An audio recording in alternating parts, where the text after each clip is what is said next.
Hello ladies and gentlemen, welcome back your lovely faces to a brand new video here on the channel.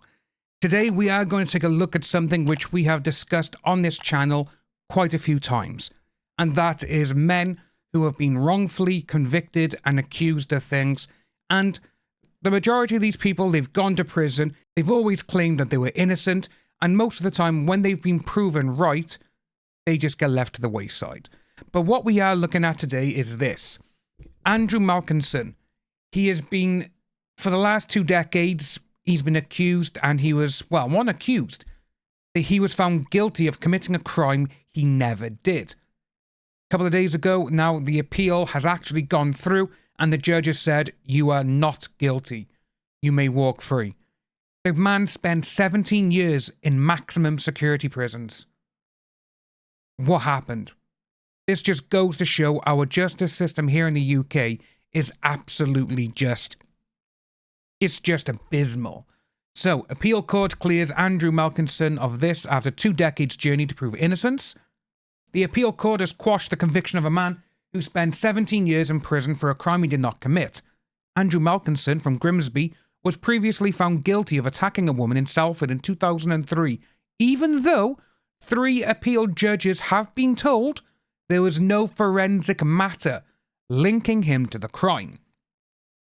Judge ruled the verdict was unsafe after hearing new DNA evidence taken from the victim's fingernails, skin, and clothing did not match Mr. Malkinson. They could have done that years ago, but they didn't. Why? Today we told this court I was innocent, and finally they listened. But I have been innocent all along, for each of those 20 years that came before today.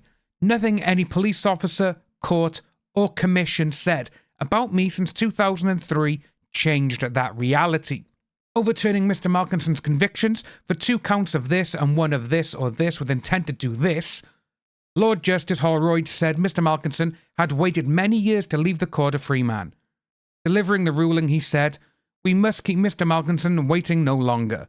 We have no doubt that the new evidence shows these convictions to be unsafe.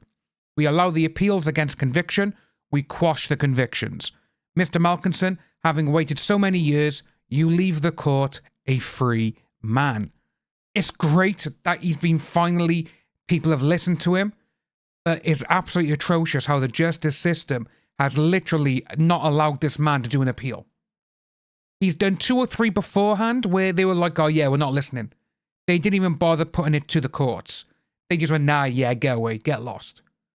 In another website where he talks about it, his lawyers came in and said, well, we got a bit of a plea bargain, basically. If you admit that you've done this, you will get less years in prison, but you must do a course with a therapist or an analyst and all this kind of stuff regarding this, sort of stuff. And he was like, well, I'm not going to admit to something that I haven't done.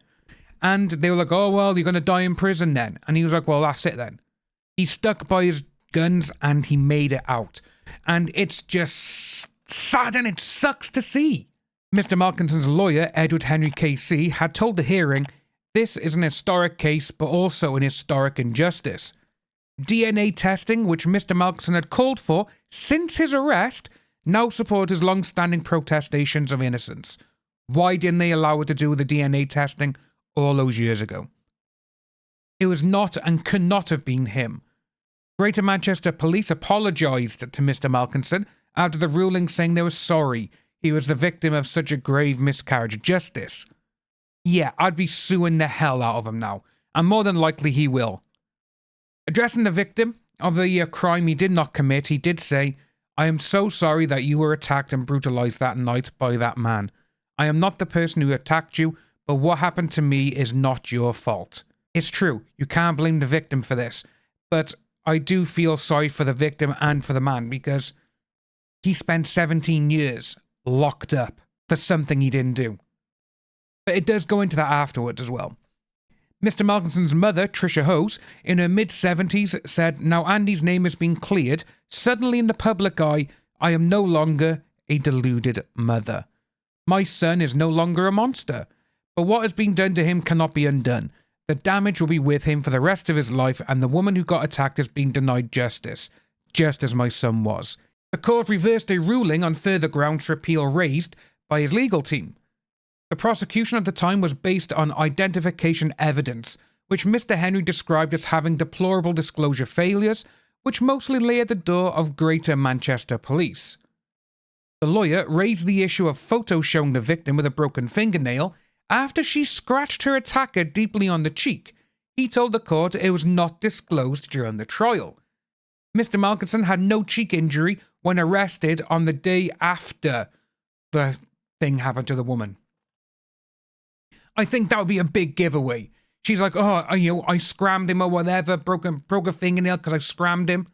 And if you're looking at someone who you've just arrested for that crime and there's no evidence of that, then straight away, that's not them. Judges also heard that a key witness was actively doing this and picked out Mr. Malkinson from an electronic ID parade while the witness was being investigated for unrelated offences.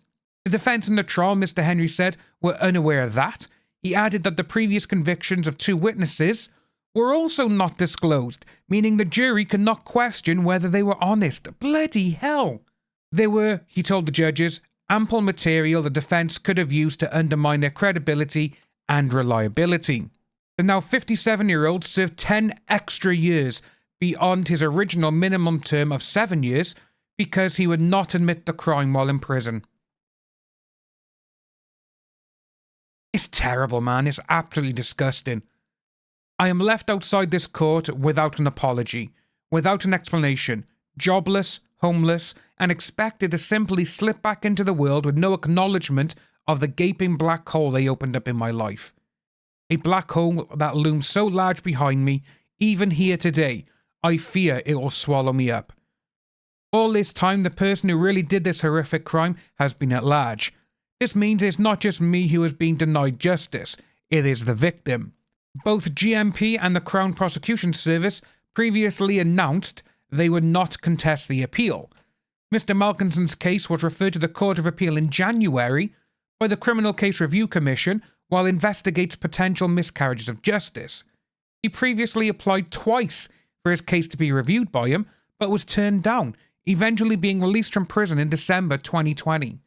Following his release, scientific advancements allowed his legal team to provide new DNA analysis that cast doubt on his conviction to the CCRC. The organisation then commissioned its own testing, which found DNA from the victim's clothing matched someone else. We've had DNA testing for quite a while now, where they're saying, oh, we got new stuff. No, there's been stuff beforehand where people, literally, from blood samples, from skin tears, going back at least till the 90s.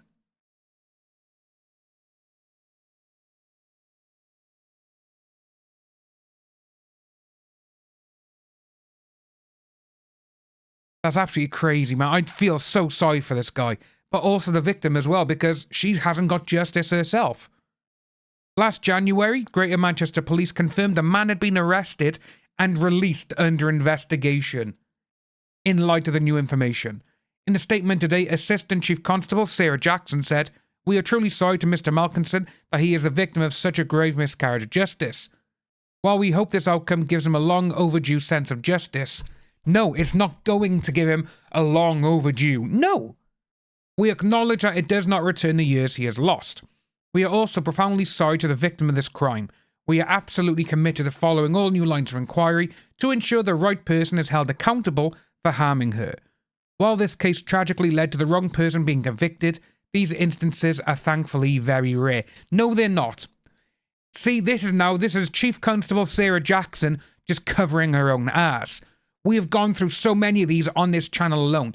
There's plenty more other channels and other actual news websites where people have been accused and they've been sentenced to 10, 20, 30, 40 years in prison. And they did not do the crime. This is not rare. It just sucks that people are trying to cover their ass. It was exactly what she's trying to do. But with this as well, Andrew Malkinson, he did do a radio interview. The world finally knows the truth. Andrew Malkinson served 17 years in prison for he didn't do. He's spoken of the toll the miscarriage of justice had on his psychology, being and soul. He told the Today programme he felt joy at finally telling the world the truth, but also anger that I was even tried for this. 1000% with you, mate. He's 57. He said he was late to the interview because he slept in. He said we at least owe him that. That's what the host said to him. He was jailed in 2004 for an attack on a woman in Salford, serving 17 years in prison. His conviction was overturned on Wednesday. He said his arrest and trial was like a really bad dream happening in real time. I maintained my innocence. I didn't do this. But once you've been convicted, you're processed like meat in an abattoir. Nobody offers any empathetic understanding or anything like that. He said he would expect compensation, but was living on benefits. The guy has lost his life. He's literally lost 17 years in prison. And again, the majority of that was actually maximum security prisons here in the UK. And with this, literally, he has nothing. He has no money. He doesn't own any properties. He literally has lost his life. Because who's going to employ him now, to be honest with you? No one's going to employ him. His case was referred to the Court of Appeal in January after new evidence pointed to another potential suspect. Greater Manchester Police confirmed the suspect was rearrested and released.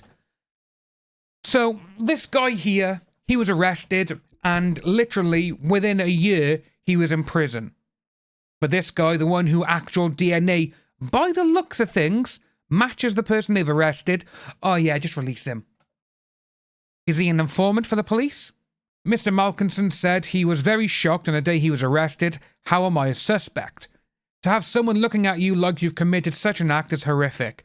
He said, adding his fervent hope was that it would clear up. Mr. Malkinson told how a combination of studying pure maths and Buddhist meditation kept him resilient in prison. It helped discipline my head.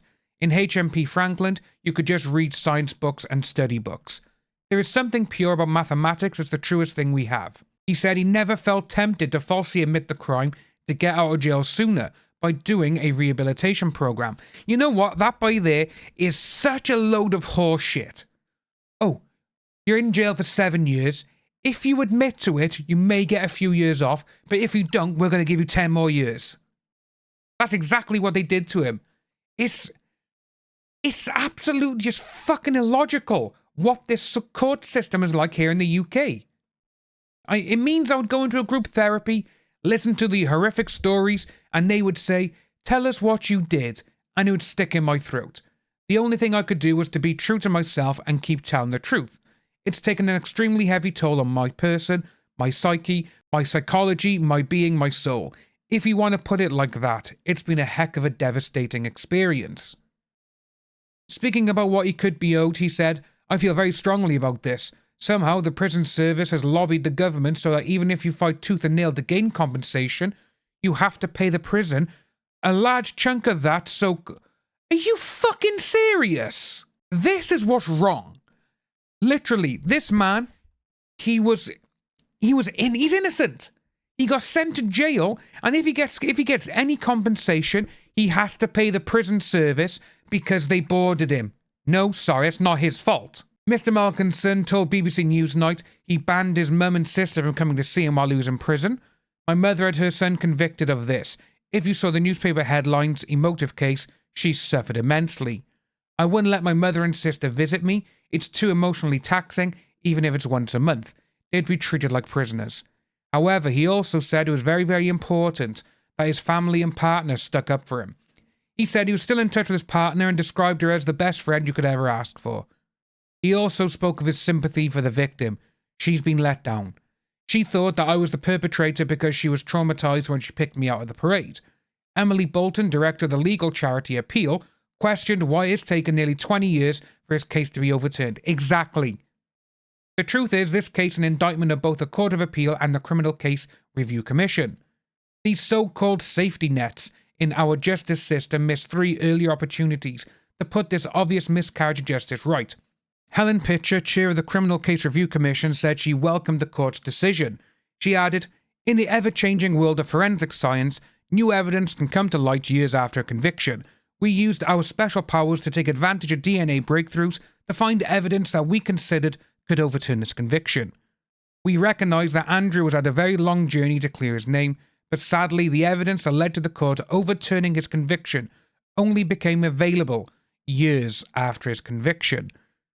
Again, I really don't believe that. I think that is them just trying to save their own ass. They're trying to be like, oh, well, it's only happened in the last year or two that this has come forward. I really don't believe that. And this gentleman has spent 17 years in prison. Altogether, 20 years of being convicted of something he did not do. We have seen this miscarriage of justice so many times. It's just horrible to see that someone like this man who's innocent was hounded by everything. The police, everyone, we're going to do this to the extent of the law. We're going to do this. We're going to do that. And then when you look at other people, the people who have accused and lied, nothing happens to them. If you are new to the channel, please like and subscribe. Hit that notification bell for future updates, and I'll see you all soon.